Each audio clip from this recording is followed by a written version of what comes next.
नमस्ते साथीहरू, म आज पनि फेरि फेसबुकमा अथवा भिडियोमा आइरहेको छु। सबै फेसबुक मित्रहरूलाई सबैलाई नमस्ते भन्न चाहन्छु म। किनभने हामी चाहिँ यहाँ फेरि यो टनेलमा खेती गरिरहेछ। अहिले पनि हामी फेरि यो टनेलहरू बढाउने क्रममा छौँ। हामी चाहिँ यहाँ यति अझ साँझ पनि भइसकेको छ। यो तल यो खेत चाहिँ तलसम्मदेखि पल्लो छेउदेखि वल्लोसम्म छ। हामीले चाहिँ यहाँ बाँसहरू यति धेरै झारेको छ, लगभग एक टिपको 1.5 लाखसम्म, 1,47,000सम्म होइन। अब हामी टनेललाई चाहिँ तपाईँको यो टुक्राहरू चाहिँ कसरी छ भने, यो टुक्रा चाहिँ एउटा 8 फिटको, एउटा 11.5 फिट गरेर काटेको छ।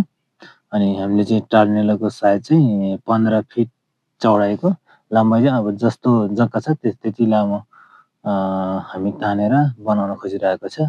तपाईँहरूलाई पनि यसरी टनेल बनाउन चाहिँ अब इच्छा छ, अब बनाउन कतिको बनाउनु पर्ने भनेर कन्फ्युजमा प्रायः साथीहरू हुनु पनि सक्छ। प्रायः मान्छेलाई अब सबै कुरो थाहा पनि छ होइन। आफै म गर्न सक्छु भने चाहिँ हामीले अब थोपसी चाहिँ राखेर छाल लाइनको टमाटर रोप्छ भने चाहिँ हामीले 15 फिटको चौडाइ 15 फिटको साइजमा बनाउँदा हुन्छ। यदि थोपसी चाहिँ छैन, हामी कुलो लाउँछौँ भने चाहिँ हामीले 16 फिटको बनाएर 8 लाइनको टमाटर खेती गर्न पनि सकिन्छ। हामी त्यसरी गरिरहेछ। यहाँ अहिले चाहिँ थोपसी चाहिँ हिसाबले हामीले 15 फिटको मात्रै गरेको छौँ। हुन्छ, हामी यस्तै जानकारीहरू फेरि लिएर आउनेछ तपाईँहरूको माझमा। अब हामी केही गर्नुपर्छ।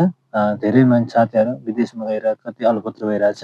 दुःख त यहाँ पनि गर्ने हो, तर यहाँ दुःख गर्ने एउटा मेसिन नपाएको कारणले हामी अब भन्छ नि विदेशमा मात्रै होला, विदेशमा सजिलो तरिकाले काम पाउँछ होला भन्ने जस्तो लागेको थियो पहिला मलाई पनि।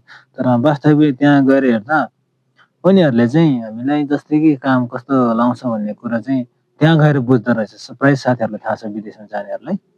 हुन्छ साथीहरू, म फेरि अर्को भिडियोमा आउनेछु। तपाईँहरूको साथ सपोर्टमा अझै भिडियोहरू बनाएर अगाडि बढ्न सकियोस् भन्ने म इच्छा गर्दछु होइन। बाँस चाहिँ वरिपरि नै छ। यो चाहिँ जस्ट लगभग 1.5 लाख जति पर्ने बाँस हो। यस बाँस पनि ठुल्ठुलो छ, राम्रो आइरहेछ बाँस पनि होइन। हामी चाहिँ अब यो माथि पनि छ, मेरो लगभग वर्षै पछि बढिरहेछ। पहिला हामी सँगै थियो, अहिले फेरि वर्षै पछि 5-5 रुपियाँ गरेर बढिरहेछ। लगभग अहिले चाहिँ त्यस्तै 14-15 पुगिसकेको छ। हुन्छ, हामी कोसिस गर्नुपर्छ, हरेक कुरा सफल हुँदो रहेछ। ल साथीहरू, तपाईँहरू यदि इच्छुक हुनुहुन्छ, यस्तै काम गर्न चाहनुहुन्छ भने चाहिँ हामीलाई अब हामी त के भन्न त सक्दिनँ, तर यतिको यसरी बनाउँछ भन्ने एउटा हामी सुझाव सल्लाह चाहिँ दिन सक्छौँ। हुन्छ, आफै गर्नु पनि राम्रो हुन्छ, बचत हुन्छ। अब जहिले जग्गा नहुन्छ त्यही त नि है साथी। अर्को भिडियोमा हामी भेट्नेछौँ। धन्यवाद।